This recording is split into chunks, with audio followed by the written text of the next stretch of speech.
नमस्कार, मेरा नाम निखिल ओखदे है और मैं सॉफ्टवेयर इंजीनियर हूँ। आज हम जिस चीज़ के लिए यहाँ पे जमा हुए हैं उसका टॉपिक यूनिवर्सल ब्रदरहुड है। पर मुझे कहीं ना कहीं ऐसा लगा कि हम इंसानों तक सीमित रह गए। मेरा ऐसा कहना है कि हम इंसानों में कुछ इंसान ऐसे भी हैं जिनकी कुछ फीलिंग्स या जिनको जानवरों के बारे में भी थोड़ी फीलिंग्स हैं, और अगर आप उन्हें हर्ट करते हैं तो ये उस इंसान के रिलीजन के प्रति जाना है। तो मेरा ये मानना है कि भगवान कुछ नहीं है, सिर्फ एक यूनिवर्सल ब्रदरहुड का माध्यम है ताकि एक भगवान को हम पूजें या इबादत करें और इसके थ्रू हम यूनाइट हो जाएं। तो मेरा सवाल ये है कि हम हमेशा भगवान को इस तरह तोलते हैं कि उसे इंसान की तरह फीलिंग्स हैं, वो हमें सज़ा देता है, हमें रिवॉर्ड करता है, पर हमारे अलावा इस यूनिवर्स में, मैं उस वर्ड पे स्ट्रेस करूँगा, यूनिवर्स में जानवर भी हैं जिनका काम इस भगवान के बिना चल रहा है, जिनमें कोई फीलिंग्स नहीं है, ना वो कुरान पढ़ते हैं ना बाइबल पढ़ते हैं। वो भी जीवित हैं, हम भी जीवित हैं। हमें एक गुमान हो गया है कि हम थोड़े स्मार्ट हैं, पर वो भी इस सृष्टि का हिस्सा हैं। तो इस यूनिवर्सल ब्रदरहुड में उनके प्रति हमारी भावनाएं के बारे में कुछ जिक्र, और मैं जानना चाहूँगा कि क्या पैंथीज़म इसका एक सॉल्यूशन नहीं है, क्योंकि इसमें हम किसी एक इंडिविजुअल को वर्शिप नहीं करते। जैसा कि जुडाइज्म में कहा गया है कि I am a jealous God, और एक जेलस एक ऐसा इमोशन नहीं है जिसे हम पूज सकें मेरे हिसाब से। पर अगर हम पैंथीज़म को एक सोल्यूशन माने तो ये एक ऐसी चीज़ है जो हमेशा रही है। पेड़ हमेशा रहे हैं, ये यूनिवर्स हमेशा रहा है, और जबकि धारणाएं, डेफिनेशंस भगवान की हमेशा बदलती रही हैं। तो अगर हम गॉड को कांस्टेंट के रूप में देखना चाहते हैं और इसे एक माध्यम बनाना चाहते हैं आपसी भाईचारे का, आलमी भाईचारे का, तो क्या पैंथीज़म इसका एक सॉल्यूशन नहीं है? भाई साहब ने सवाल पूछा कि यूनिवर्सल ब्रदरहुड हम सिर्फ इंसानों तक महदूद रह गए हैं, क्या जानवर में जान नहीं है? और ये भगवान को हमने खुद बनाया ताकि आलमी भाईचारा रहे, लेकिन क्या पैंथीज़म इसका सल्यूशन नहीं है कि भगवान को हम दूसरे रूप में देखें? भाई साहब का अच्छा सवाल है। सवाल के दो हिस्से हैं। पहला एक हिस्सा है कि यूनिवर्सल ब्रदरहुड सिर्फ महदूद इंसानों तक क्यों, जानवर पेड़ पौधों को क्यों नहीं लिया गया? दूसरा सवाल, क्या पैंथीज़म इसका सल्यूशन नहीं है? पहले सवाल का जवाब कि यूनिवर्सल ब्रदरहुड, आलमी भाईचारा के अंदर हम बाकी जीवित चीज़ों को क्यों नहीं लेते? अगर लेंगे तो जीना ही मुमकिन नहीं है। अगर हम लेंगे बाकी जीवित चीज़ों को, हम आलमी भाईचारे में लेंगे, तो आपको यहाँ खड़े रहना भी मुमकिन नहीं है 5 मिनट तक के। क्यों मैं बोलूँगा? क्योंकि मैं डॉक्टर हूँ। भाईचारा का एक उसूल है कि दूसरे भाई का कत्ल मत करो, उसूल है कि नहीं? ठीक है, आप सांस ले रहे, अभी सांस ले रहे ना, आप जब सांस लेते लाखों जर्म्स का कत्ल कर रहे हैं आप कैसे भाई? ये लाखों लोग का कत्ल कर रहे जीने के लिए, ये कैसा भाईचारा है? तो इसीलिए भाईचारे का डेफिनेशन जरा हम बराबर तौर से समझ ले, फिर हम डिस्कस करें। क्योंकि अगर आप कहें कि हर जीवित चीज मेरे भाई है, तो आप भाईचारे के खिलाफ। कोई भाईचारा में ये नहीं है कि दूसरों का कत्ल करो अपने आप को जिंदा रखने के लिए। कभी भी इस्लाम में ये नहीं कहा गया है कि दूसरों को दबाओ अपने आप को ऊंचा करने के लिए। और मैं अल्लाह के रसूल की एक मिसाल दूंगा आपको। अल्लाह के रसूल फरमाते हैं, आप जब देखते हैं एक खजूर का दरख्त, पाम ट्री, वो एक मोमिन की मिसाल है, मुस्लिम की मिसाल है, तो साहबा सोचते हैं इसका क्या मतलब? क्यों एक खजूर का दरख्त, पाम ट्री को मुस्लिम कह रहे? समझ में नहीं उनको। आज हम जानते हैं, उस टाइम अल्लाह के रसूल ने कहा, कोई भी पेड़ पौधे जब भी बढ़ते ऊपर, वो क्या करते हैं? आजू बाजू पेड़ को हटाते हैं, फिर ही बढ़ते हैं। नीचे जाते हैं, अपने पौधों को, रूट्स को एक्सपैंड करते हैं। इसीलिए आप देखेंगे म्युनिसिपैलिटी क्रैक्स को तोड़ती है, मजबूत करे। क्यों? वो पेड़ बढ़ता है तो क्रैक हो जाता है, फिर से टाइल लगाते हैं। जितना पौधा बढ़ता है, जितना पेड़ बढ़ता है, उतना आजू बाजू नुकसान करता है। एक वाहिद दरख्त है पाम ट्री, जो जितना ऊंचा जाता है दूसरे को नुकसान नहीं पहुंचे, सीधा जाता है। बाकी लोग यहाँ जाते वहां जाते, इसके घर में घुसते उसके घर में घुसते, ऊपर जाते सीधा, किसी को तकलीफ नहीं देते, नीचे भी जाते सीधा, आजू बाजू घूमते नहीं। अगर आप अपने आप को बड़ा बनने के लिए दूसरों को दबाएंगे, ये मुस्लिम नहीं। तो अगर मैं मानूं आपकी बात को कि हर जीवित इंसान को भाईचारा करूं, तो मुझे जीने का हक ही नहीं, किसी को जीने का हक नहीं है। लेकिन उसका मतलब ये नहीं कि हम दूसरे जीवित लोग को तकलीफ पहुंचाए जानबूझ के।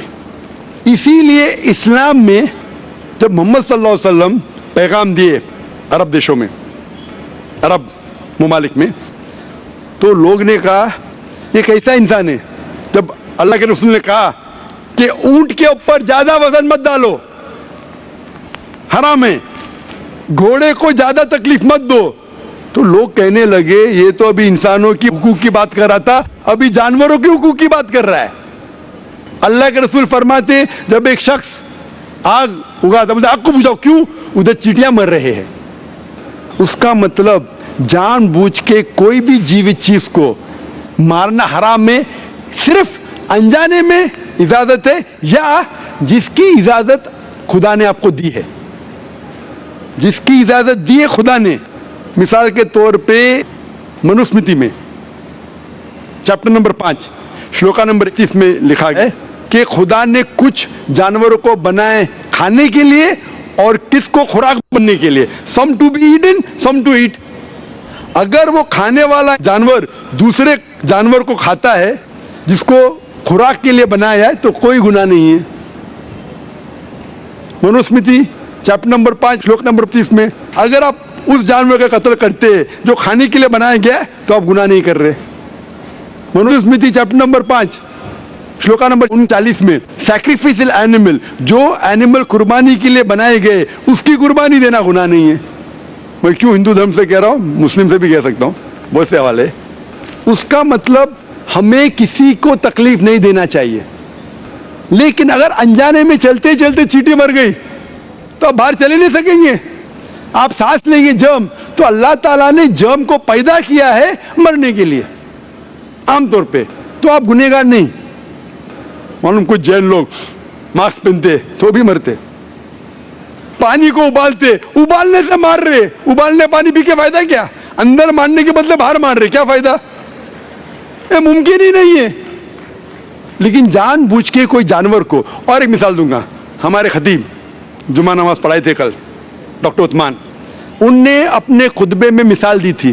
क्या एक औरत थी जो बहुत बेहया थी, क्या कहेंगे, जो आम तौर पे लोगों की जिन्नत थी। मैं लफ्ज़ उर्दू ज़रा मेरी कमज़ोर है, मैं किसी को ठेस नहीं पहुंचाना चाहता, इंग्लिश में कहेंगे नॉट विथ गुड कैरेक्टर, बाजारी औरत। जरा मैं ऐसे लफ्ज़ नहीं इस्तेमाल करना चाहता किसी को छोड़ पहुंचे, तो बाजारी औरत थी जो बहुत गुनाह करती थी। लेकिन एक वक्त एक कुत्ते को पानी पिलाया तो अल्लाह के रसूल फरमाते सिर्फ वो एक अच्छे अमल के वजह से खुदा ने उसे जन्नत में डाला। बाजारी औरत गलत काम करती है, जिना करती है, एक अमल क्या की, एक कुत्ते को पानी दी, इंसान को नहीं कुत्ते को, और अल्लाह उसे जन्नत में डालता है। दूसरी तरफ एक अच्छी औरत, नेक औरत, लेकिन एक बिल्ली को बंद करती है, चेन करके रखती है, उसकी आजादी को कैद करती है, अल्लाह ताला उसको जहन्नम में डालता है, नरक में डालता है। इसे कहते जानवरों के हुकूक। मतलब जानवरों के भी हुकूक इस्लाम में हैं। अल्लाह के रसूल फरमाते कि चिड़िया की जान भी मत लो बिना वजह, चिड़िया स्पैरो। अब पढ़ेंगे कुरान में और हदीस में कई इसके पर लेक्चर। तो इसलिए हम मानते हैं कि जीवित चीज का हमें एहतराम करना चाहिए, उसके रूल रेगुलेशन है। बोलेंगे सब जीवित चीज मेरे भाई है, नहीं भाई सब भाई नहीं है। अभी कुछ लोग इतना करते, कुत्ते के पीछे हर महीने लाख रुपया खर्चा करते। अरे गरीब लोग मर रहे, लाख रुपये से 10 घर हर महीने लाख रुपया अपने पूडल के ऊपर डालते हैं। लाख रुपये से कम 10 घर तो चलेंगे ना महीने, 20 घर चलेंगे बंबई में, हाँ के नहीं? वो 20 घर को संभालो ना, एक पूडल को संभाल रहे। ये किधर का इस्लाम है? ठीक है, जानवर की कदर करो, इतना कदर मत करो कि उसके हाथ में चेन डालो सोने की, ये करो, ये खाना लेके आओ। खाना लेके आते लाख रुपए का, आप समझ रहे ना? तो इतना मत इसराफ करो। इस्लाम के अंदर सिखाया गया है कि भाईचारा, जो मैंने जिक्र किया, बट जानवरों को भी देखो और उसके साथ अच्छा बर्ताव करो, बिना वजह किसी जानवर का कत्ल मत करो। ये आपका सवाल था। आपका दूसरा सवाल इसके अंदर जवाब हो गया। आप कहते हैं कि पैंथियज्म, सबको खुदा मानना इसका जवाब है। उसका जवाब में कहा था, हमारे भाई जो अवतार सिंह थे ना, उसने कहा था पैंथियज्म, सब कुछ खुदा है, सब कुछ खुदा है। इससे क्या होता है कि सब कुछ खुदा है, मतलब अगर आप सबको खुदा मानते, चोर को भी खुदा मानते, डाकू को भी खुदा मानते, खुदा का मतलब उसका कहना मानना, बराबर कि नहीं? उसकी इज्जत करना, उसकी इबादत करना, वो जो कहता है उसकी बात मानना। तो आप अगर वो चोर को खुदा बोलेंगे, वो बोलेगा चोरी को, तो आप चोरी करना शुरू करेंगे। वो बलात्कार करने वाला कहेंगे आपसे, आप उसको खुदा बोलेंगे, चल मैं बलात्कार कर, आप करेंगे? करेंगे? तो इसी तरह ये इलॉजिकल है। खुदा एक है और सिर्फ उसकी इबादत करना चाहिए। और ये जो फिलॉसफी है, ये फिलॉसफी जो आप बोल रहे, किधर से आई? इसे कहते हैं एंथ्रोपोमॉर्फिज्म। क्या कहते हैं? एंथ्रोपोमॉर्फिज्म, मतलब गॉड ने हर चीज की शक्ल हासिल की। और इसके अंदर एक फिलॉसफी है कि खुदा इतना पाक, इतना नेक, वो जानता नहीं कि किस तरीके से इंसान को तकलीफ होती है। और ये एंथ्रोपोमॉर्फिज्म जो फिलॉसफी है, खुदा अलग अलग चीज में शामिल होते हैं। और कई मजहब, इस्लाम के अलावा कोई मजहब कहता है कि खुदा एक बार इंसान का रूप हासिल किया, कुछ मजहब कहते हैं अनेक बार। और उनकी लॉजिक है कि खुदा इतना पाक, इतना नेक, इतना महान, उसे पता नहीं इंसान की तकलीफ क्या है, इंसान को किस चीज का बुरा लगता है। इतना नेक, इतने पाक, इंसान को दर्द कैसा होता है, इंसान को तकलीफ कैसा होती है। तो ये खुदा जो नेक और पाक है, जानने के लिए इंसान के उसूल क्या होना चाहिए, वो इंसान का रूप धारण करते। ये फिलॉसफी है एंथ्रोपोमॉर्फिज्म की। ऊपर से लगता है बहुत लॉजिकल है, खुदा इतना नेक, इतना पाक, इतना दयालु, वो जानता नहीं बेचारे इंसानों की क्या तकलीफ है, क्या मजबूरी है, क्या मुश्किलात है। तो इंसान का रूप धारण किया लिखने के लिए, क्या इंसान के लिए अच्छा है बुरा है। ऊपर से देखे तो बहुत अच्छा लगता है, लेकिन तहकीक करेंगे मंतिक से तो एकदम ही गलत। मिसाल के तौर पे, अगर मैंने एक डीवीडी प्लेयर बनाया, डीवीडी प्लेयर, क्या मुझे जरूरी है कि मैं डीवीडी प्लेयर बनूं ये जानने के लिए डीवीडी प्लेयर के लिए क्या अच्छा है क्या बुरा है? जरूरी है? नहीं। मैं एक इंस्ट्रक्शन मैन्युअल लिखूंगा कि डीवीडी प्लेयर को प्ले करने के लिए डीवीडी डालो, प्ले का बटन दबाओ, स्किप करने का स्किप का बटन दबाओ, स्टॉप करने का स्टॉप का बटन दबाओ। पानी में मत डालो, खराब हो जाएगा, ऊपर से मत फेंको, खराब हो जाएगा। मुझे डीवीडी प्लेयर बनने की जरूरत नहीं। इसी तरीके से खुदा हमारा खालिक है, हमारा बनाने वाला है, हमारा पैदा करने वाला है, उसको इंसान बनने की जरूरत ही नहीं। वो क्या करता है? इंस्ट्रक्शन मैन्युअल लिखता है, इंसान के लिए क्या अच्छा है क्या बुरा है, क्या खाना चाहिए क्या नहीं खाना चाहिए, कैसा इबादत करना चाहिए। और इस खुदा का आखिरी इंस्ट्रक्शन मैन्युअल है कुरान। इस ईश्वर, इस भगवान, इस अल्लाह, इस खुदा का आखिरी इंस्ट्रक्शन मैन्युअल है कुरान। इस कुरान मजीद में लिखा है आपके लिए क्या अच्छा है क्या बुरा है, किस तरीके से जानवर से अच्छा बर्ताव करना चाहिए, किस तरीके से भाईचारा बढ़ना चाहिए, किस तरीके से गरीबों की मदद करना चाहिए, सब लिखा है इसमें।